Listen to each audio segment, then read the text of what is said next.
Hey guys, welcome to my channel. Hindu ಪುರಾಣ ಪ್ರಕಾರ 7 ಜನ ಇನ್ನ ಬದುಕೋರೆ ಅಂತ ಹಿಂದೂ ಪುರಾಣ ಹೇಳುತ್ತೆ. ಹಿಂದೂ ಪುರಾಣದಲ್ಲಿ ಒಂದು ಮಂತ್ರ ಇದೆ. ಅಶ್ವತ್ಥಾಮಃ ಬಲಿವ್ಯಾಸೋ ಹನುಮಾನಶ್ಚ ವಿಭೀಷಣಃ ಕೃಪಃ ಪರಶುರಾಮಸ್ಯ ಸಪ್ತೈತೆ ಚಿರಂಜೀವಿಃ.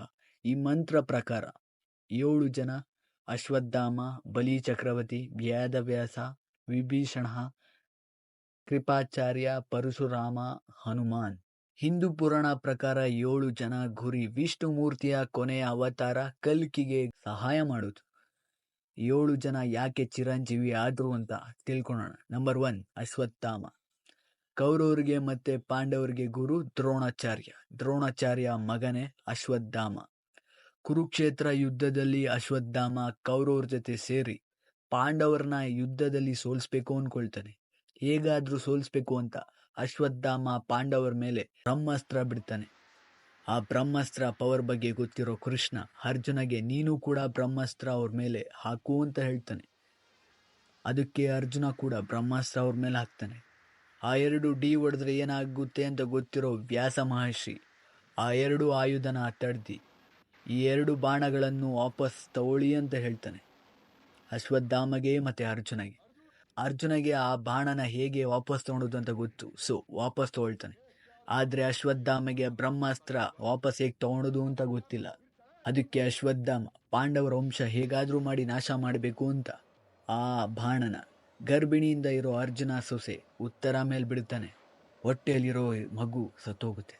ಆದ್ರೆ ಕೃಷ್ಣ ಆ ಮಗುನ ಬದುಕಿಸ್ತಾನೆ.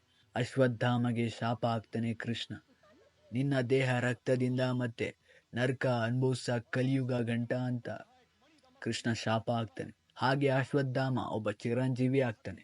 ನಂಬರ್ 2, ಬಲಿ ಚಕ್ರವರ್ತಿ. ಅಸುರ ಕಿಂಗ್ ಅಂದ್ರೆ ರಾಕ್ಷಸ ಜಾತಿಗೆ ಸೇರಿರೋನು. ಆದ್ರೂ ಕೂಡ ಬಲಿ ಚಕ್ರವರ್ತಿ ತುಂಬಾ ಒಳ್ಳೆಯವನು. ಎಲ್ರಿಗೂ ಒಳ್ಳೇದೇ ಮಾಡ್ತಿದ್ದ, ಎಲ್ರೂ ಒಂದೇ ತರ ನೋಡ್ತಿದ್ದ, ಎಲ್ರಿಗೂ ದಾನ ಮಾಡ್ತಿದ್ದ. ಮತ್ತೆ ಭೂಲೋಕದಲ್ಲಿ ಮತ್ತೆ ಸ್ವರ್ಗಲೋಕದಲ್ಲಿ ಯುದ್ಧ ಮಾಡಿ ಭೂಲೋಕ ಮತ್ತೆ ಸ್ವರ್ಗಲೋಕನ ಅವನ ಸ್ವಂತ ಮಾಡ್ಕೊಂಡ. ಅವಾಗ ದೇವರೆಲ್ಲ ಸೇರಿ ಮಹಾವಿಷ್ಣು ತವ ಹೋಗಿ ನಮ್ಮನ್ನ ಕಾಪಾಡಿ ಅಂತ ಬೇಡ್ಕೊಳ್ತಾರೆ. ಆದ್ರೆ ಬಲಿ ಚಕ್ರವರ್ತಿಗೆ ವಿಷ್ಣು ಅಂದ್ರೆ ಅಪಾರವಾದ ಭಕ್ತಿ, ಅಪಾರವಾದ ಪ್ರೀತಿ. ಮಹಾವಿಷ್ಣುಗೆ ದೇವ್ರ ಜೊತೆ ಸೇರಿ ಬಲಿ ಚಕ್ರವರ್ತಿನ ಸಾಯಿಸೋಕೆ ಇಷ್ಟ ಇಲ್ಲ. ಅದಕ್ಕೆ ಮಹಾವಿಷ್ಣು ಒಂದು ಪ್ಲಾನ್ ಹಾಕ್ತಾರೆ. ಅದೇನು ಅಂತಂದ್ರೆ ಚಿಕ್ಕ ಹುಡುಗನಾಗಿ ಒಂದು ಅವತಾರ ಎತ್ತುತ್ತಾನೆ. ಆ ಅವತಾರನೇ ಅಲ್ಲಿರೋ ವಿಷ್ಣು ಅವನ ದೇಹವನ್ನು ದೊಡ್ಡದಾಗಿ ಮಾಡ್ಕೊಂಡು ಒಂದು ಹೆಜ್ಜೆ ಸ್ವರ್ಗಲೋಕಕ್ಕೆ, ಇನ್ನೊಂದು ಹೆಜ್ಜೆ ಭೂಲೋಕಕ್ಕೆ ಇಡ್ತಾನೆ. ಅವಾಗ ವಾಮನ ಯಾರು ಅಲ್ಲ ವಿಷ್ಣು ಅಂತ ಬಲಿ ಚಕ್ರವರ್ತಿಗೆ ಅರ್ಥ ಆಗುತ್ತೆ. 3ನೇ ಹೆಜ್ಜೆ ಓನಂ ಹಬ್ಬ ಮಾಡ್ಕೊಳ್ತಾರೆ. ವೇದವ್ಯಾಸ ಅವರ ತಂದೆ ಹೆಸರು ಪರಶರ, ತಾಯಿ ಹೆಸರು ಸತ್ಯಾವತಿ. ಮಹಾಭಾರತ ಬರೆದಿದ್ದು ವೇದವ್ಯಾಸ ಅವರೇ. ಹಿಂದೂ ಪುರಾಣ ಪ್ರಕಾರ ದ್ವಾಪರ ಯುಗದಲ್ಲಿ ವಿಷ್ಣುನೇ ವೇದವ್ಯಾಸ ಮಹರ್ಷಿ ರೂಪದಲ್ಲಿ ಬಂದು ವೇದಿಕ್ ನಾಲೆಜ್ ಎಲ್ಲ ಬರುದ್ರು ಅಂತ ಹೇಳ್ತಾರೆ. ಕಲಿಯುಗವರೆಗೂ ಬದುಕಿರುವಂತ ಕೃಷ್ಣ ಒಂದು ವರ ಕೊಡ್ತಾನೆ. ಹಾಗೆ ವೇದವ್ಯಾಸ ಒಬ್ಬ ಚಿರಂಜೀವಿ ಆಗ್ತಾನೆ. ಹನುಮಾನ್ ಆಂಜನೇಯ ಶ್ರೀರಾಮನ ಪರಮ ಭಕ್ತ. ರಾವಣದಿಂದ ಸೀತೆನ ಕರ್ಕೊಂಬರೋಕೆ ತುಂಬಾ ಸಹಾಯನೇ ಮಾಡ್ತಾನೆ. ಆಂಜನೇಯ ಚಿಕ್ಕ ಹುಡುಗ ಇರ್ಬೇಕಾದಾಗ ಸೂರ್ಯನ ಮಾವಿನ ಹಣ್ಣು ಅನ್ಕೊಂಡು ತಿನ್ನೋಕ್ ಹೋಗ್ತಾನೆ. ಅದನ್ನು ನೋಡಿದ ಇಂದ್ರ ವಜ್ರಾಯುಧನ ಆಂಜನೇಯ ಮೇಲೆ ಹಾಕ್ತಾನೆ. ಆಗ ಆಂಜನೇಯಗೆ ಗಾಯ ಆಗುತ್ತೆ. ಅದನ್ನು ನೋಡಿದ ಆಂಜನೇಯ ಅವರ ತಂದೆ ವಾಯುದೇವಗೆ ಕೋಪ ಬರುತ್ತೆ. ಎಷ್ಟು ಕೋಪ ಬರುತ್ತೆ ಅಂತಂದ್ರೆ ಭೂಲೋಕದಲ್ಲಿರೋ ಗಾಳಿನೆಲ್ಲ ನಿಲ್ಲಿಸ್ಬಿಡ್ತಾನೆ. ಆಗ ಮನುಷ್ಯರು ಪ್ರಾಣಿಗಳೆಲ್ಲ ಸತ್ತೋಗ್ತಾರೆ. ಇದನ್ನು ಎಲ್ಲ ನೋಡ್ತಿರೋ ಬ್ರಹ್ಮ ಎಲ್ಲ ದೇವ್ರ ಜೊತೆ ಬಂದು ಆಂಜನೇಯಂಗೆ ಚಿರಂಜೀವಿ ಆಗಿರುವಂತ ಒಂದು ವರ ಕೊಡ್ತಾರೆ. ಮತ್ತಿನ್ನ ಎಲ್ಲ ದೇವರೆಲ್ಲ ಬೇರೆ ಬೇರೆ ವರಗಳು ಕೊಡ್ತಾರೆ. ವಿಭೀಷಣ ರಾವಣನ ತಮ್ಮ.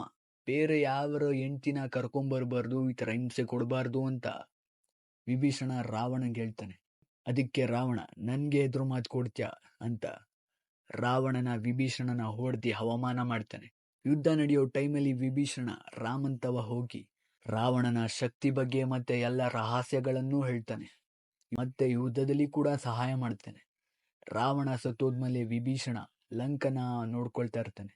ಮತ್ತೆ ಜನರನ್ನೆಲ್ಲ ಧೈರ್ಯದಿಂದ, ಧರ್ಮದಿಂದ, ನ್ಯಾಯದಿಂದ ನಡೆಸುವಂತ ವಿಭೀಷಣಗೆ ಚಿರಂಜೀವಿ ಆಗಿರುವಂತ ವರ ಕೊಡ್ತಾನೆ. ಪರಶುರಾಮ ಮಹಾವಿಷ್ಣು 6ನೇ ಅವತಾರ. ಸಾಕ್ಷಾತ್ ಶಿವನೇ ಪರಶುರಾಮಗೆ ವಿದ್ಯೆ ಹೇಳ್ಕೊಂಡ್ ಕೊಡ್ತಾನೆ.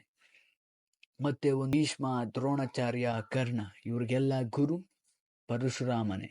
ಕಲ್ಕಿ ಪುರಾಣ ಪ್ರಕಾರ ಕಲಿಯುಗದಲ್ಲಿ ಪರಶುರಾಮ ಕಲ್ಕಿಗೆ ಎಲ್ಲ ವಿದ್ಯೆಗಳನ್ನೂ ಹೇಳ್ಕೊಂಡು ಕೊಡ್ತಾರೆ ಅಂತ ಕಲ್ಕಿ ಪುರಾಣದಲ್ಲೈತೆ. That's all for today. Please subscribe to my channel. Like ಮಾಡಿ, ಶೇರ್ ಮಾಡಿ, ಸಬ್ಸ್ಕ್ರೈಬ್ ಮಾಡಿ.